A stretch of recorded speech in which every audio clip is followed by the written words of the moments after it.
Tapestry. Basically, I can owe it all to Kiss, the band. Is that basically what happened was this. I fully realized how awesome Kiss were. I should have worn my Kiss t-shirt then.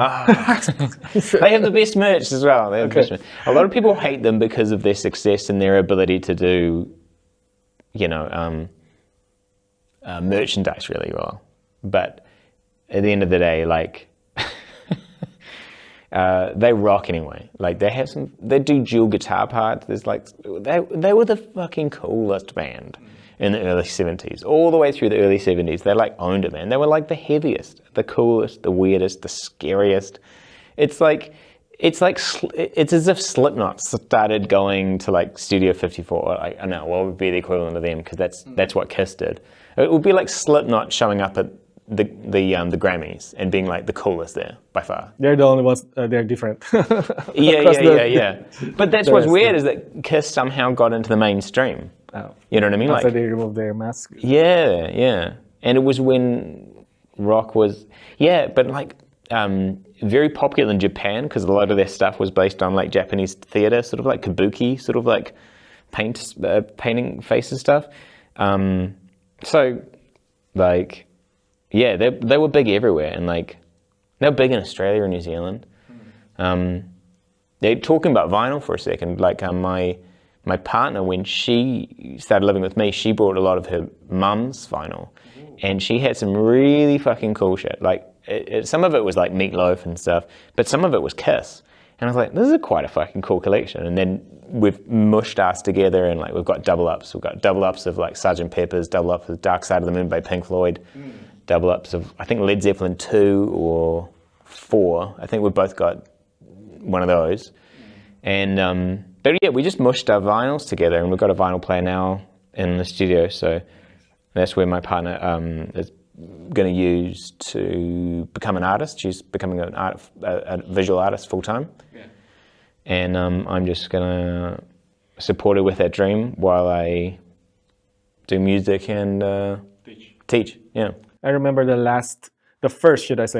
first Kiss album that I bought is Revenge, but I know it's too late to learn about Kiss back then. But I watched this Bill and Ted Bogus Journey, and they have this God Gave Rock and Roll. Yeah. That's right. And then I was so fascinated with that song, and then it's a good song. Yeah. And then it's a great rock song, but it's just like I bought a tape after that. Remember, like the idea of that song in that movie is the one that like brings peace to the universe.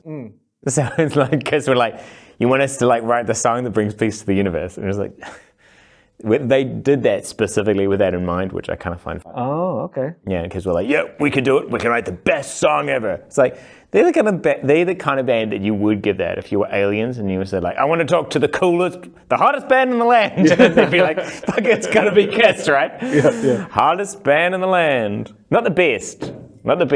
And I love listening to ballad songs that were written by metal hard rock bands, because like there's soul in it. And then there's this God Gave Rock and Roll too, and then after that there's Every Time I Look at You from that scene. I'm like, okay, now I'm gonna buy there's old some great Kiss pop songs. John Bovey had some fucking killer songs, man. You know who else was really good at ballads? Is Guns N' Roses. Like it almost like as their career went through, they almost like went from like straight ahead rock songs, which is their debut, with a couple of good ballads, and then they started realizing everyone fucking loves the ballads.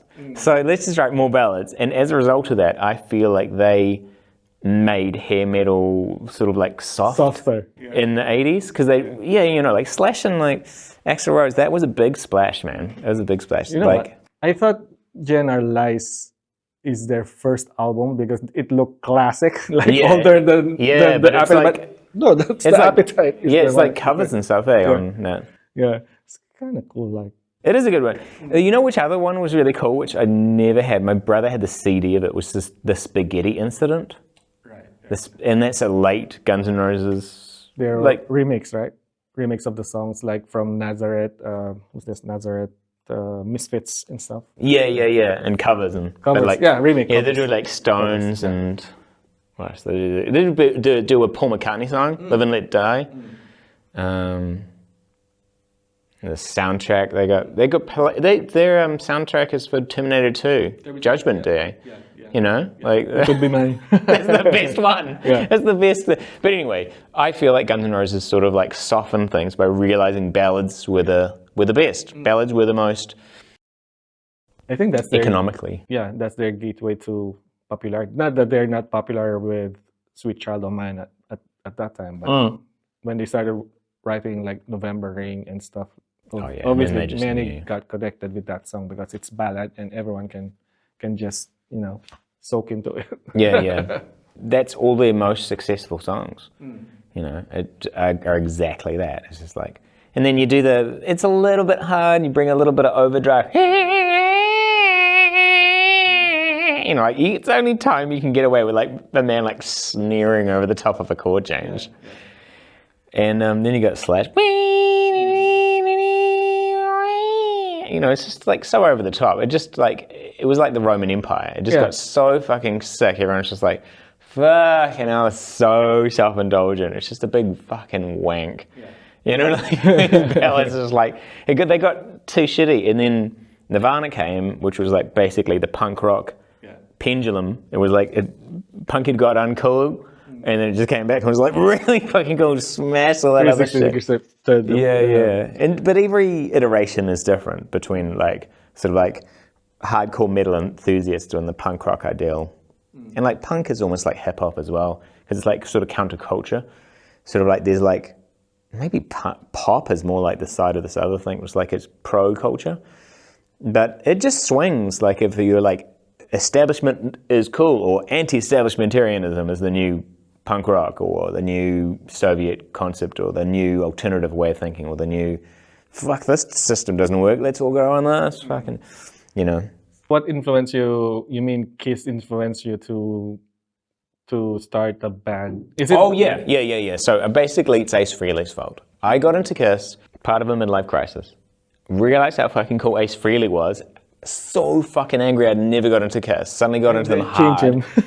Started downloading their albums and stuff, and like, but their best one is like the very first live album. Kiss Alive. One. Yeah. And I don't care if it's fake. I don't care if it's fake. If they did it in the studio and they're like, just add some noise of applause to that one. Some of them are alive, some of them aren't. Okay, that's the official thing. But that fucking album rocks. That is like the best sensation of being at a Kiss concert. I guess concert back in the day would have been such a spectacle, and they were so dangerous. They were seen as quite dangerous people, you know, like very like strange men. Boots.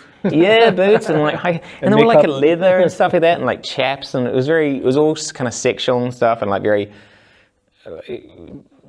The 70s was very conservative, you know, like things got loose in the 80s, like, you know, like ethics and morals were just like, that's old school, let's get rid of that. That's why you've got those hair bands like Twisted Sisters trying to like annoy the people like wearing. But it was an indulgent time. The 80s was indulgent, like especially in the USA, which was like money, and it's just like the peak of the fucking empire. And it was just like, oh, there's so much money, it's just like sick. So did you meet anyone from the group at first, or you just started playing? Oh shit! I still haven't explained. No, that's okay. No, it was actually like Ace Frehley, like, and I learned what he played, and I was like, fucking hell, I want to get a Les Paul sort of like 59 sort of reissue. That's so heavy. Yeah, and so that became my dream of like getting one, but I got it like a cheap knockoff, but it was like it was new and it was like still good, and like everyone, it's made by this special guitar maker. What are they called? Taylor's in the UK, and he designs Les Paul copies under the vintage sort of trademark, but they stay more in tune than a Les Paul, you know, and they're about the same as an Epiphone. I fucking loved playing Epiphones when I was a kid, man. So like that guitar shape just really appealed to me. So it's like playing Gibson but different name on top. Yeah. And there's some fucking, listen, does it stay in tune? Can I hear every single note all the way up? Does it hurt my hand? Is it thin enough? Does it got a cool tone? A tone that you can manipulate. I feel like tone's almost the least thing you need to worry about the guitar. As long as the guitar's comfortable and you can play every note and like every note can ring out. Fuck tone, like from guitars. It's just, you just want a playability fucking thing that like you can actually like play as well as you can on. Right.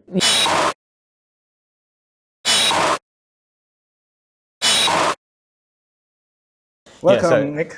Okay, go. Yeah, it just feels weird in a room full of instruments not to Yeah. But yes, good to. Welcome, Nick. What was that? A G sharp or?